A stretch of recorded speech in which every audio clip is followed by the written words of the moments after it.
The next building block ties in nicely with the routine and schedule during the day, which is the bedtime routine. And this is the single most important thing to implement when you're talking about sleep. And it's so easy because it's just a simple few steps that you want to implement. Babies and kids do not have any concept of time. So that's why it's important to implement not only a bedtime routine, but also a nap time routine, which makes that transition of being awake to asleep a lot smoother, because they know what to expect. They know this happens, this happens, this happens, and then I need to sleep. It doesn't need to be complicated. The first rule, which I've already touched on, is to make sure it's not too late. A 10 o'clock bedtime is not appropriate for any child. Up until the age of 5 years, children require 11 to 12 hours of nighttime sleep. So that means at the latest, if your baby's waking up between 6 and 7 in the morning, it means at the latest they need to be in bed by between 6 and 7 at night. At the latest at 7. So don't push it too late. It's not gonna make them sleep later in the morning. Their morning wake up is regulated by the sun, which you have no power over controlling, unfortunately. So, implementing a bedtime routine that is not too late. The next step is it should also not be too long. A bedtime routine can't be an hour and a half, because your child will be overtired, overstimulated, which will make them struggle to fall asleep and to stay asleep in that deep sleep. So keep your bedtime routine to around 30 minutes long.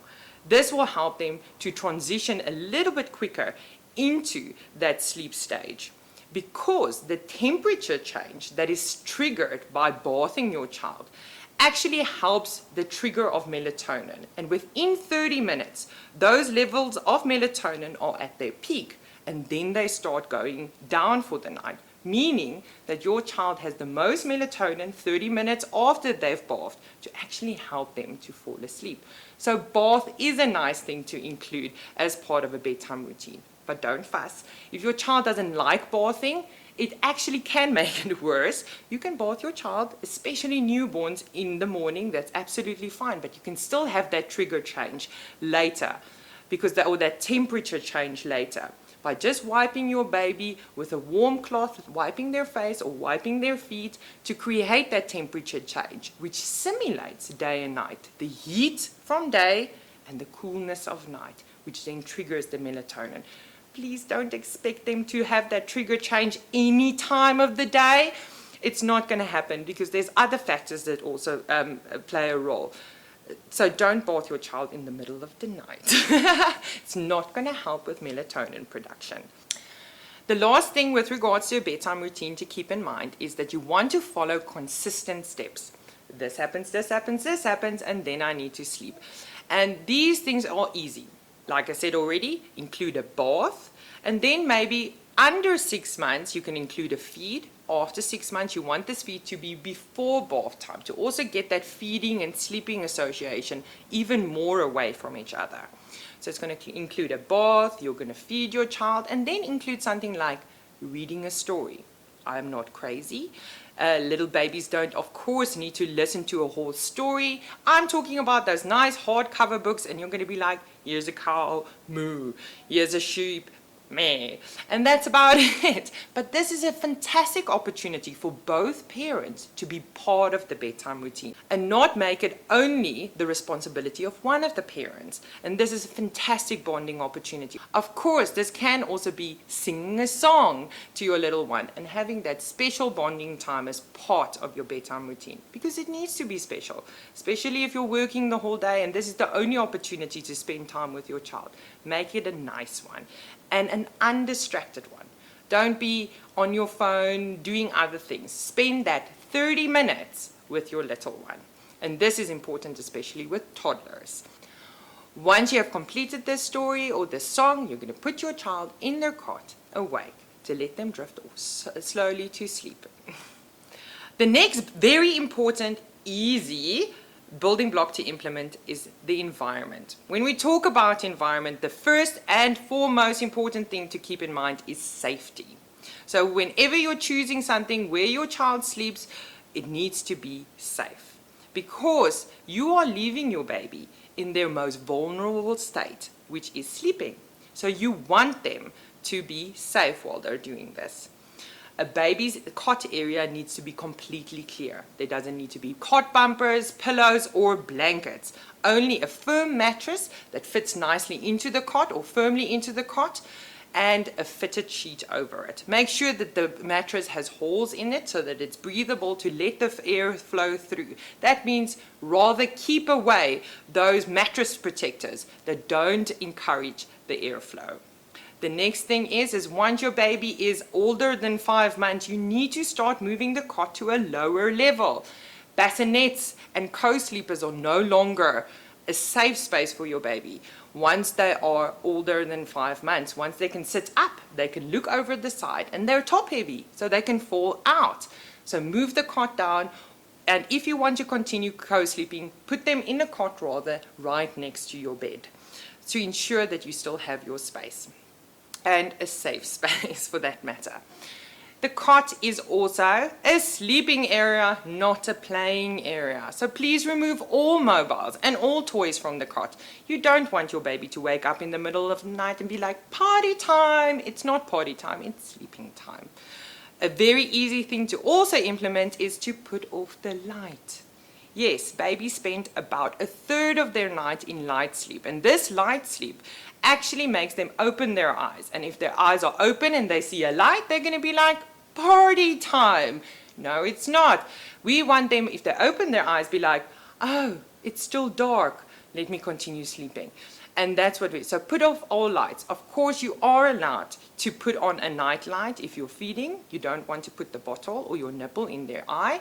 But you are allowed to put it on. But once you put them back in the cot, put all the lights off. White noise can be very helpful, especially with newborns. While they were in your belly, the blood rushing through your veins were actually as loud as standing in a shower. So newborns don't like quiet, they actually like white noise. So create white noise, but which is on throughout the night and not on a timer, and throughout the nap. But once they're around 3-4 months, you can start phasing out the white noise, unless you have a rowdy toddler running around. It might be very helpful to have white noise. When is white noise a good thing?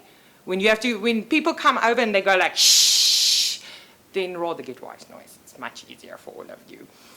But once again, not on a timer, throughout the night and throughout the nap. The last thing I want to talk about is nutrition. Obviously, a hungry baby will wake up during the night. So it is important to get as much food into your baby during the day so that they can stretch throughout the night. But you also need to have perspective with this. Often grandmas are infamous for saying, oh, it's such a big baby, he's probably hungry at night. This is not the case. The bigger your baby, the bigger their stomach. So the bigger the capacity for them to take in a feed and to stretch throughout the night. So the bigger your baby, the higher the chances that your baby can go throughout the night without a feed. What is normal with regards to this? There is no set way. Anything up until 9 months, it is quite normal for your baby to still have a night feed early morning. But from 9 months, it's very unlikely, if you have a healthy baby, that they are going to require a feed at night. So don't use it as an excuse throughout the night. But what is important with regards to feeding? I am not a feeding expert. Speak to a dietitian or your clinic sister to get the best information. But what is important is around 6 months, your baby needs to start with solids, and not just any solids, with protein. Protein has iron in it. And up until 6 months, babies have a reserve of iron, which they receive from us as moms, which starts getting depleted around 6 months, and you need to start filling it up. We can't store iron, so you continuously every day have to supply them with iron. Why is iron important? Well, it helps to transport oxygen in the blood, so that's pretty important. But oxygen again helps to transport hormones, and a very important hormone for sleep is melatonin. So iron is also very beneficial for sleep. Another very important thing to keep in mind is that milk is the most important source of nutrients up until 12 months. That doesn't mean that they should only drink milk up until 12 months, They need to have solids as supplementary feeding from 6 months to help bridge the gap for their nutrition needs. So after 12 months, solids does become the most important source of their nutrients. And that means your toddler cannot be having 4 or 5 milk bottles still during the day. You need to start cutting these out. They need 3 proper solid meals with 2 snacks during the day, one of which can be a milk feed. If your toddler really loves milk, even 2 would be okay. One when they wake up and one as part of dinner. But this milk feed is not a meal on its own. It's with a solid meal. So give them milk with their breakfast and give them milk with their dinner. Don't make it a meal on its own.